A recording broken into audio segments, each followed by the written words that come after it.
Welcome back everyone. For those of you who are new here, I'm Jason from the Overlanders, and this is our custom built overland truck. Basically a hardened off-road camper. And aside from our diesel engine, which propels us down the highway, we're 100% solar powered. We have no connection between our engine and the truck. We're 100% powered from our solar panels. And while it's nothing new to have a small solar panel on your camper setup, that's plenty good enough for charging your phones and drones and laptops and that sort of thing, we decided to go 100% solar for all of our cooking loads as well. Of course, cooking with electricity takes a lot of power, and so you need a lot of batteries. And we're among the early adopters of lithium iron phosphate batteries back in 2015. As you can see here, we have 20 180 amp hour CALB lithium iron phosphate cells, totaling 11.5 kilowatts of battery. And combine that with our 8 rooftop solar panels on this pneumatic slide mechanism I built. We've had no problem powering all of our high power cooking devices as we've traveled full time through Canada, the USA, Mexico, Guatemala, and now south into Central America. Video for how I built this is up in the corner. And in addition to the solar videos, I've made many videos about our lithium iron phosphate batteries and the chargers and the systems around that, many of which became very popular. As such, these battery box manufacturers have contacted us many times, asking us to do a video review of their little toaster lunchbox sized battery with USB ports and one outlet on it with a 300 watt inverter. And I turned them all down because in our environment, our situation, that's not really of much use to us. I mean, sure, it's got some USB ports and an outlet that you can charge your laptop, cell phone and a drone and that sort of thing. But, you know, any cigarette lighter adapter in your van would do that for you anyway. So I didn't see the point of carrying this toaster-sized box around. If you need something for your phone that's small, there are plenty of small battery banks that will charge up your phone just fine. Realistically, the power-hungry cooking appliances that we use, 300 watts or 700 watt little inverter isn't going to be sufficient to power that, and even 700 watts in an inverter, the battery capacity of those little toaster boxes are not going to be up to snuff to last us any reasonable amount of time. But Bluetti recently reached out to us and asked us if we wanted to check out their big boy battery. So they sent out this unit. This is the AC200P. The P stands for phosphate. I've known about Bluetti for a long time. They're one of the bigger names in these portable battery bank outfits. Bluetti, not to be confused with Blue Yeti, or this Blue Yeti, or this Blue Yeti, or this Blue Eddy. Maybe it's Blue TTI, or Blue Titty. Anyway, let's check it out. Okay, running over connectivity really quick. On the right side of the face here, we have 6 110 volt outlets.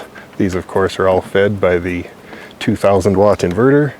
The documentation says it will handle a 4,800 watt peak load, so that's great for inductive loads like an air conditioner or other high current, high inrush current loads. To the left of that, we've got 2 flap doors here totaling 4 USB type A's. These are rated at 3 amps each. To the left of that is a power delivery USB type C, which should handle 60 watts. We're going to test that.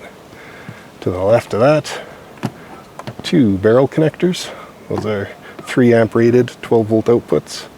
And above that, a 10 amp rated lock point style cigarette lighter adapter. And to the left of that is the high current output. This is their proprietary aircraft connector, but that'll do 25 amps on a regulated output. Then on the top, there's 2 wireless charging pads, which if your phone supports wireless charging, you can just set it on top and that'll charge up. Both are rated at 15 watts. And then as far as inputs go, there's the wall adapter input, 58 volts in from the included power supply, and then this connector here is the again their aircraft connector, and that is dual purpose, dual function. You can connect that to your cigarette lighter with the included adapter cable, and that will charge at 100 watts, which means it will take 20 hours to charge off your cigarette lighter, so you'd have to have your car running for 20 hours to charge off cigarette lighter, or it will take 35 to 150 volts open circuit voltage for solar. So you'd need 3 to 6 panels in series to power the MPPT charge controller to charge this up that way. And not much else on this side. There's the fan. This is the output, blows the hot air out, and this side has an input with a fan blowing the hot, cool air in. And then of course this display, which as you can see, you cannot see. So you're going to need a sombrero or shade it with your hand. I still can't see it. So let's take this thing inside and try it out a little further. Alright, as you can see, I've got it inside here now, and I've attached as many rechargeable things as I can dig out and as many connections as there are on this thing. So we've got the Surface, the gimbal, a wireless flashlight, also rechargeable, batteries for a gimbal, drone battery, drill, wireless microphones, camera, battery charger here, and then I've got Kara's wireless earbuds up on top here, and my telephone on the wireless pads. Let's turn this on, both the AC and the DC side. As you can see, everything's lighting up here now, blinking away, so beautiful. The AC side, you can see the load readout here is at 340, 360, 370, 380, 400, kind of stabilizing around 400 watts, and the DC load stabilizing around 56. But that's really not that challenging for this thing, especially. It's a walk in the park. Even one of those little toaster sized units would be able to handle this without too much problem. So let's take this all down now. I'm going to recharge this thing right to full, right to 100%, and then tomorrow morning we'll start and take you through a full day of cooking with all of our high power consumption appliances, and see if we can take this thing from 100% right to 0% and show you what all we can cook without adding any additional power. Day 2. Okay, good morning everyone. I've pulled the Bluetti in here, and first things first, we're going to make some coffee. So I'll power this on, and just so that you guys kind of understand what's going on, I've pulled our shore power wire up into the truck, and I'm going to plug it in here. So when I turn this on and enable the AC output, all of our inside outlets will then be powered from this Bluetti battery. And so the coffee grinder and kettle and everything else will be powered from this. So now when I turn this on, you can see the induction cooktop comes on and the kettle works, and our air conditioner comes on. So I'll turn that off. First things first, need about a liter of water. Put this on its base, hit start. And as we can see here, it's pulling 975 watts, and I've reset the watt meter. So that was 80 watt hours, and it looks like 7% of our battery on the Bluetti. Alright, next we'll use our electric coffee mill and grind some coffee. So as you saw, it was pulling about 100 watts, a little bit better. And it didn't actually record anything on the kilowatt because it was such a small amount. Our preferred coffee method of choice is the AeroPress with the stainless steel reusable filter.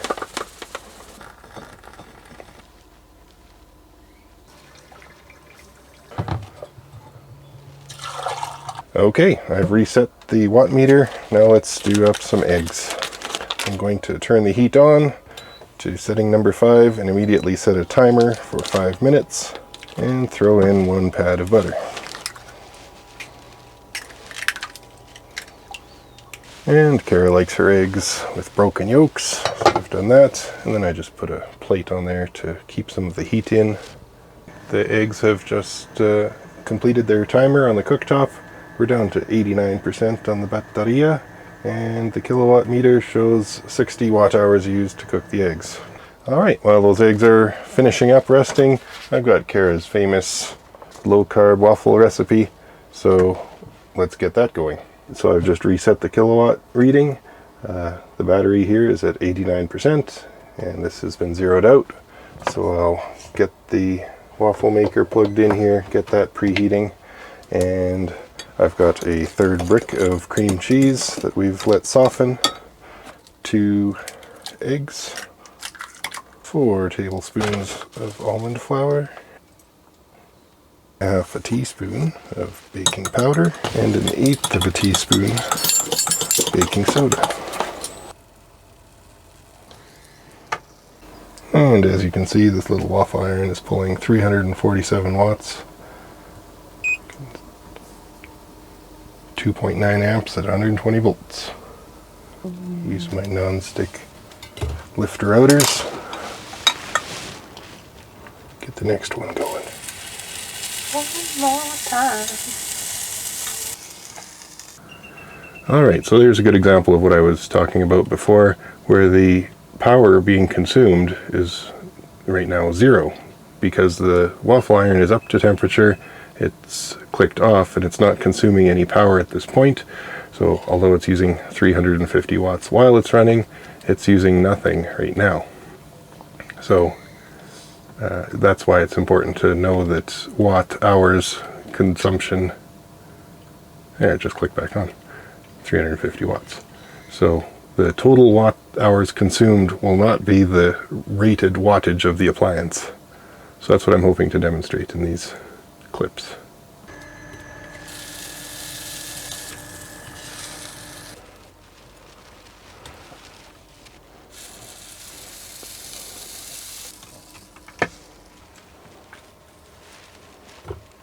Alright, so we've finished 4 waffles. We'll leave the rest of the batter for another time.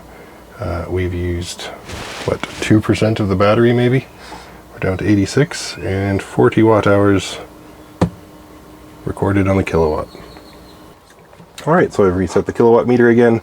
Battery is at 86%, and next we're going to make some traditional old-fashioned rolled oats. Salt. Alright, water's up at a boil. Throw in half a cup of oats, give it a little stir, and then I set it down to 3 and set a timer for 7 minutes. Let that simmer. Just about forgot the dried cranberries in there.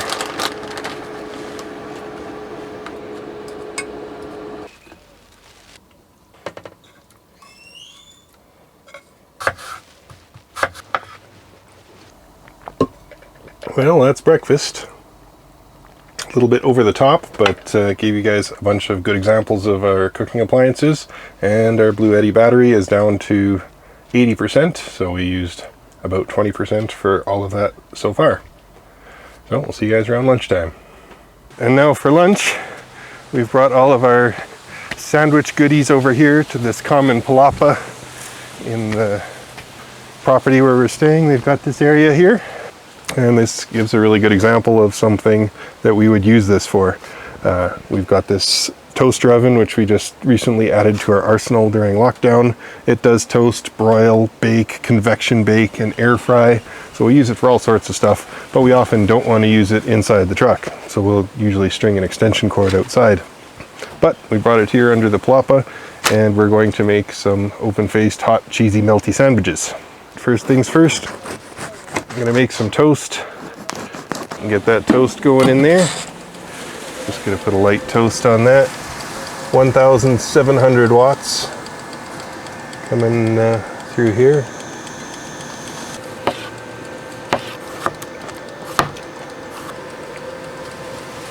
That's looking good. We'll pull those out here. And that used 0.15 kilowatt hour or 150 watt hours to toast. Got the sandwiches all prepped and cheesed. Now let's put them back in here. Set this to broil, 924 watts, 69% 924 watts. It all checks out. And it's looking pretty good. Oh yeah. But first, how much power did it take? So on the kilowatt meter here, we show 70 watt hours.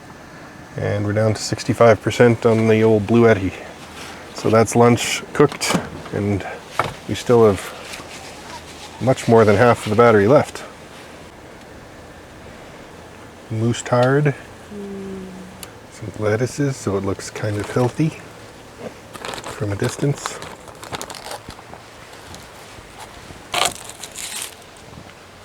And the burning question, is it any good?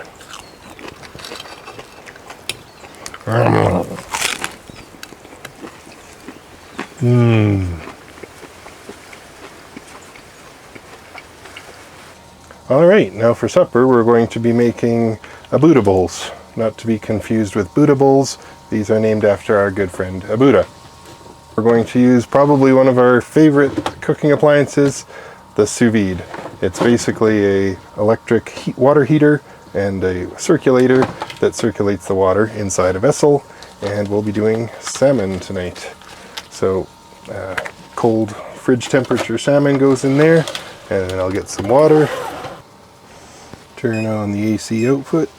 Make sure our kilowatt meter is reset to 0. So we just set this to 54 degrees for an hour, maybe a little bit more, and then it's ready to come out. And on the screen here it shows 850 watts, which sounds like a lot, but keep in mind that it just needs to bring this water up to temperature, and inside of this cooler it maintains it very well. So once it's up to temp, it just clicks on every few minutes for just a moment to maintain the temperature. Alrighty, so it's been about an hour. The Anova sous vide cooker has maintained water temperature at 54 degrees inside this insulated vessel. As you can see here, the Bluetti battery is at 50% still, which is great. The kilowatt meter shows 0.15 kilowatt hours, or 150 watt hours. So that goes to show you how efficient this method of cooking is. And in fact, we'll leave it here sitting in the warm water, and it'll stay nice and piping hot as we prepare the next dish. The next thing is we're going to make some quinoa using our Instant Pot. This is very popular amongst travelers because you can cook foods at high elevation and they still cook properly. So 1 cup of quinoa, 1 cup of water, and whatever's left of this bouillon cube. Got that all in there. Set this to seal, of course. Reset the timer here, still at 0 kilowatt hours.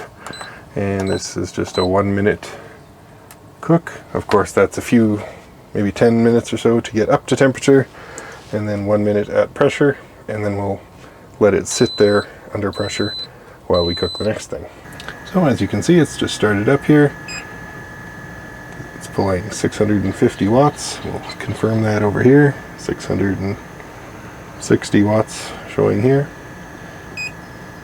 Now that, of course, is going to go down as soon as it hits its pressure. It gets up to temperature. So the Instant Pot just finished here, as you can see. Down to 46% on the Bluetti battery, and used 0.06 kilowatt hours, or 60 watt hours used. So really nice and efficient. We're going to let this simmer in its own steam and get the sweet potatoes going now. Just peeling some camotes, which are very similar to sweet potatoes. Dice those up and put them in the air fryer. Pepper, pepper, pepper. Then in the oven. How hot, Care Bear? 350. 350 on convection bake. Forgot to turn this back on. 1700 watts. Confirmed by the kilowatt meter.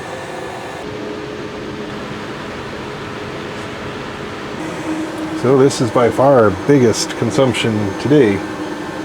Still 1700 watts. We're down to 16%.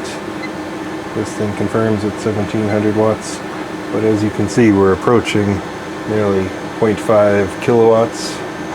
So big load. And as you can see with this sliver of paper towel, the Bluetti's fans are at full tilt. It's blowing out nice cool air, just keeping itself at operating temperatures.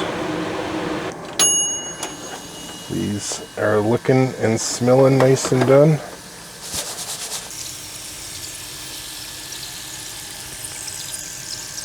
And we're going to just try and use up some more battery here. So we'll get some broccoli in the steamer. Okay, that looks about good. The consumption on that was 0.06 kilowatts. And now for dressing, a little bit of Dijon mustard, a little bit of maple syrup. That's a lot of salt. So to plate this up, a little bit of quinoa, sous vide salmon. As you can see, it just flakes apart beautifully.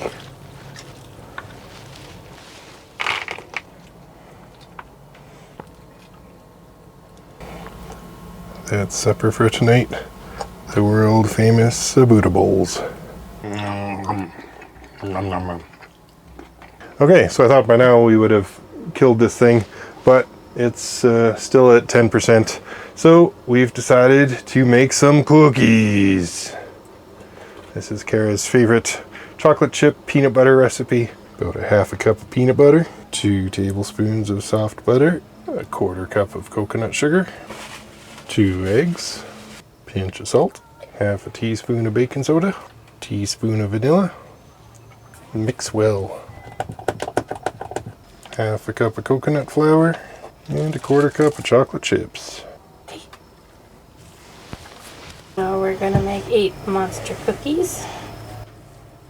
Monster?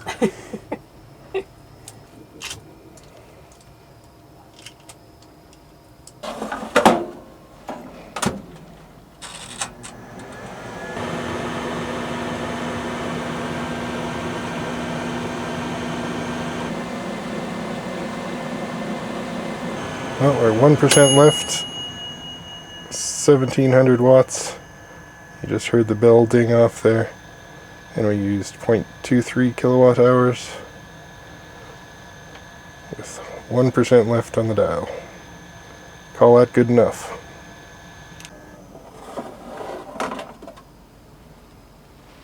Turned out pretty nice.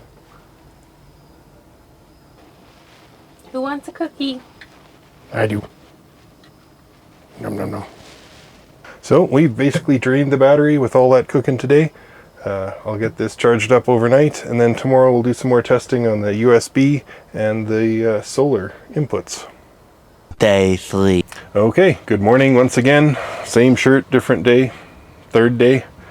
So as you were clearly able to see there, we're able to power all of our high power cooking appliances from the Bluetti without any problems.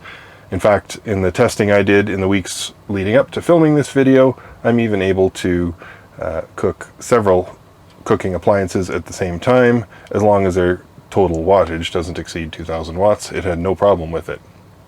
So for example, we would cook sous vide and the Instant Pot pressure cooker at the same time to cook 2 parts of the same meal, but just to get clean measurements with nice readings so that I could make this nice chart, I kept the measurements separate. Now the eagle-eyed mathematicians amongst you will keenly notice that these loads total 1.47 kilowatt hours. I thought this was supposed to be a 2 kilowatt hour battery, or 2000 watt hours. Well, no conversion of energy is going to be 100% efficient. So I did some tests to measure how much power went into the battery versus how much came out. So I used a kilowatt meter and I plugged that into the wall, and then plugged the charger for the Bluetti into the kilowatt meter and recorded how much power it took to charge the Bluetti battery to full. And it varied a little bit, but it was between 2.4 and 2.6 kilowatt hours required to charge it completely. Then I connected the kilowatt in line with the load on the output of the Bluetti battery, and I connected various loads. Our air conditioner, Kara's hair dryer, our electric hot water heater, and various cooking appliances, and measured how much battery power I got out. And that was usually between 1.5 and 1.7 kilowatt hours. So that's an overall efficiency rating of 68 or 70%. It's a little bit low in my opinion.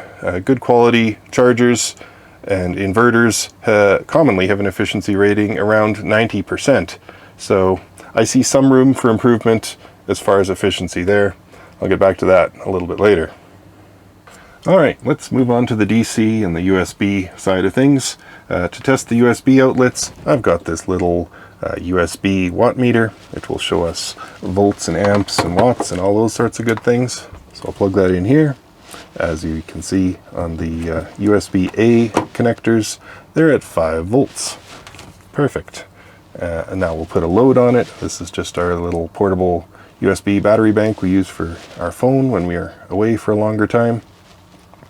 And when we plug that in, you can see it jumps up to 450 milliamps right out of the gate, or 2.2 watts. Alright, so that's USB-A.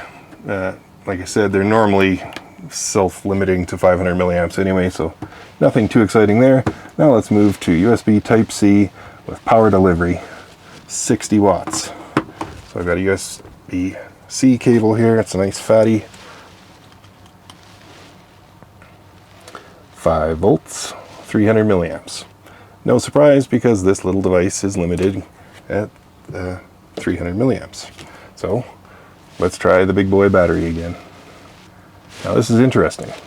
As you can see, it has jumped up to 19.5 volts and 1.3 amps, or 26 watts. So it is triggering the power delivery protocol, PDMTK. As we can see on the screen here, it's communicating that it can handle more power, and so the PD plug, USB Type-C plug, jumps the voltage up to 19 volts.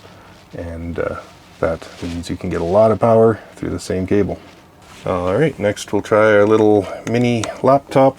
It will charge over USB-C, and as we can see, it too, 19.7 volts, about 20 watts right now. Not much to test with the wireless charging pads.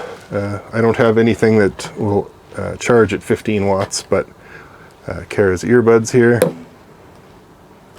as you can see, they light up just fine, and my cell phone. Perfect. Next we'll move on to the 5mm barrel connectors. These are rated at 3 amps each, and I don't have so many appliances that will get powered by these, but what I do have works just fine. Nothing too exciting about that, but they work. And moving down the line is the cigarette lighter style adapter.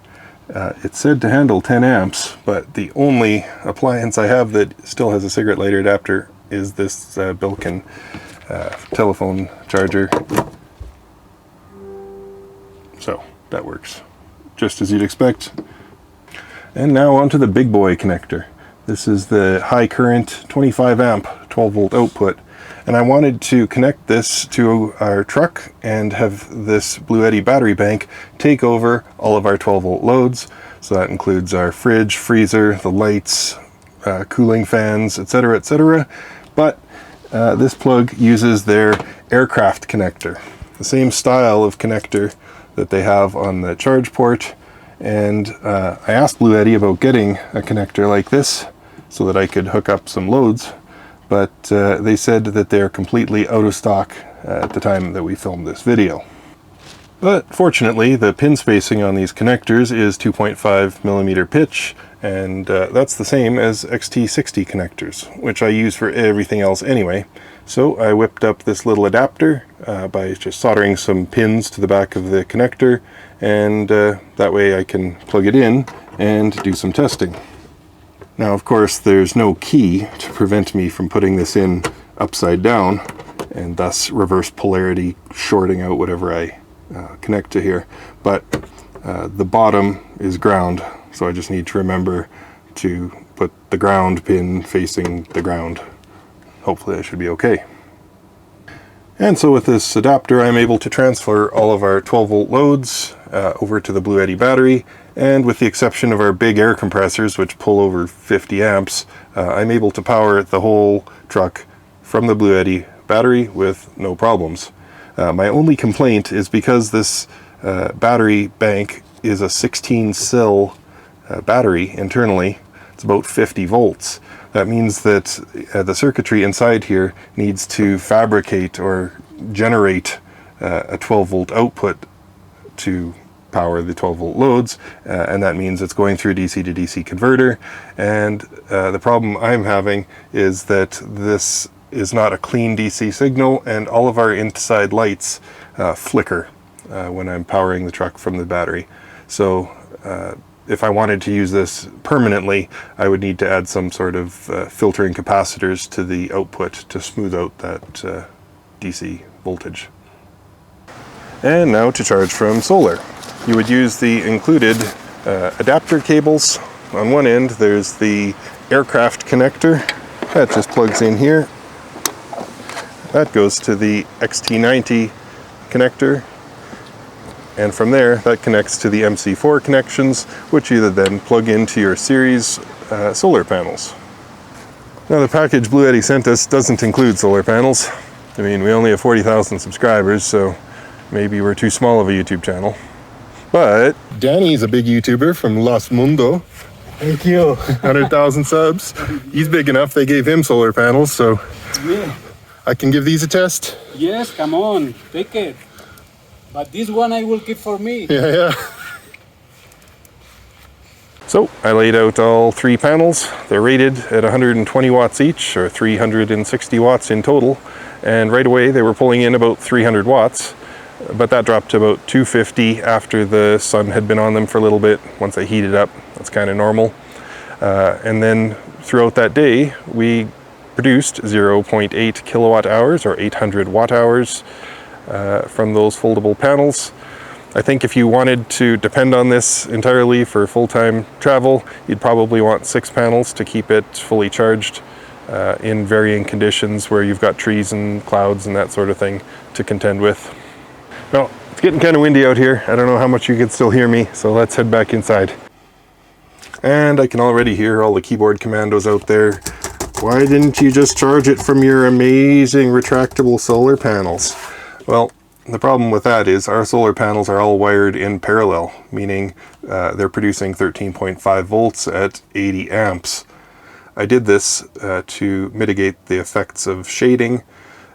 If one of our panels, for example, has a power pole or a tip of a tree shading that panel, the other 7 panels will continue to produce full power.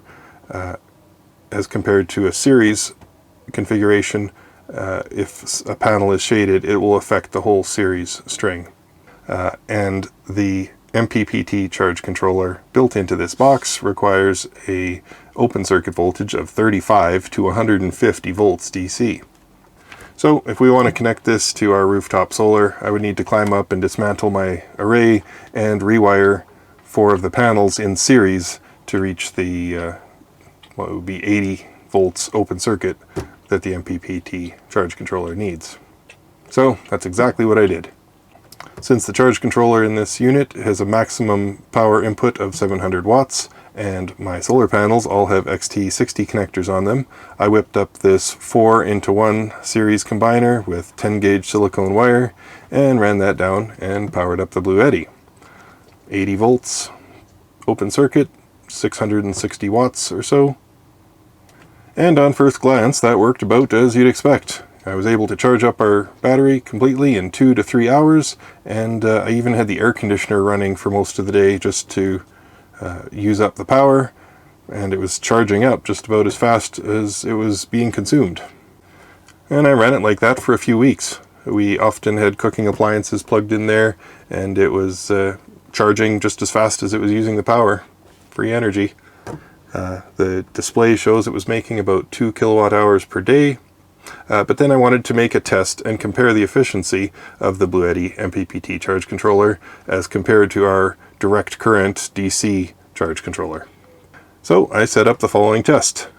Because all 8 of our solar panels are identical, I took the 4 at the rear and wired them in series into the Bluetti AC200P, and I left the 4 at the front as they were, wired in parallel down into the SBMS 100 DC charge controller. And then at the end of every day, I would record the total production from the on-screen display on the Bluetti, and also the SBMS 100 was already recording its data over serial UART, and that was being fed into InfluxDB and graphed with Grafana. I was honestly a little bit surprised that the MPPT controller in the Bluetti was only producing 92 to 96% of what the direct current SBMS 100 was producing. In hindsight, that's not so surprising because MPPT, or maximum power point tracking, the main advantages are on very cold days when the solar panel's temperature is colder and thus the voltage is higher. And this is where MPPT really shines. But in these hot and sunny conditions in Central America, these panels are operating nearly at their maximum power point anyway. But even still, I wondered why it was 5% worse and not even 5% better. But at some point I moved this into the storage utility closet on the side of the truck and connected the 12 volt high current output to our main fuse box, and was charging and discharging inside that cabinet. And I went to go and grab a hatchet or something out of there one day, and it was toasty. Just for context, this chart shows the temperatures a day or two before, with all of my existing chargers and inverters and everything in the same compartment. And when I added the Bluetti to that same compartment, you can see the line in red. That's much higher temperatures even throughout the night. At 6 a.m. it's still at 40 degrees Celsius. And so the mystery of the missing electrons was solved. Even though the Bluetti is running a much higher system voltage, it has 16 lithium cells in series, about 50 volts, so it should be a lot more efficient than a 12 volt system, but it's getting hot and it's losing a lot of electrons to pixie farts and heat. So let's wrap this up and I'll give you my thoughts on it. First of all, I'd like to thank Bluetti for sending this out. We didn't pay anything for it, but we weren't paid to say anything. Our views are our own. Our supporting channel members are what keep us going around here, so thank you very much, guys. As far as this unit goes, it does what it claims. The outputs for the AC had no problem powering any of the high current loads I could throw at them. The battery capacity in real world is about 1.7 kilowatt hours. Overall efficiency is about 70%. The USB charging ports work as expected. The power delivery port triggers the PD protocol and does the high power charging. The screen is nice, lots of good info, useless in daylight. And although it's not perfectly ideal for a large full-time rig like ours with big power demands, I can totally see a place where it would fit in. You know, if you've got a small camper van and you think you might be upgrading to a different, more better camper van, and you don't want to build something in permanently, you can throw this in, head to the beach, go to the lake, whatever. Or if you don't do a lot of camping, and you just want to take something out to the lake, take it with you, and then you've still got this for home. If you have a power outage at home, you could plug in the refrigerator for a day or two, keep that going during a power outage or whatever. There are some improvements I'd like to see. For example, it would be nice if they showed the kilowatt hours consumed. That way you wouldn't need to use a kilowatt meter to figure out how much power you've got going in or out. It would be really nice if there was a lifetime kilowatt hour production meter, one that doesn't reset every time you power the device off, as this one does.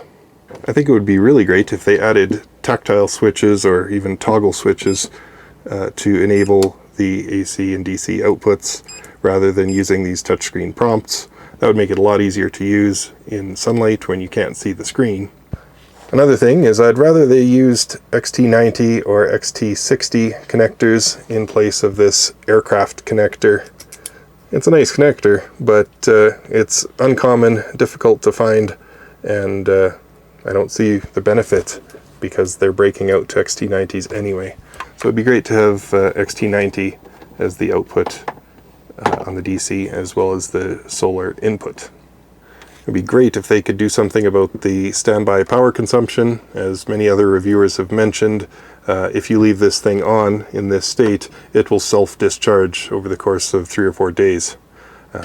Even with the AC output and DC outputs both disabled, it still sits here with the screen on and this light on, and the whole thing, even though we haven't really used it at all today, it's down to 95%, and the whole thing's just kind of warm. So a little bit better efficiency on standby power would be a welcome addition. Also, I think having a setting in the menu with a screen timeout of 5 minutes or user selectable period of time would save some power that way too. So that's going to be it for this time. Let me know what you guys thought of the video. Was I being too critical on this thing? Is there another battery that has better efficiencies you know about, you want me to check out? Let me know down in the comments below. Thank you so much for watching. Thank you for the wonderful comments. Thanks for your support. We'll see you next time.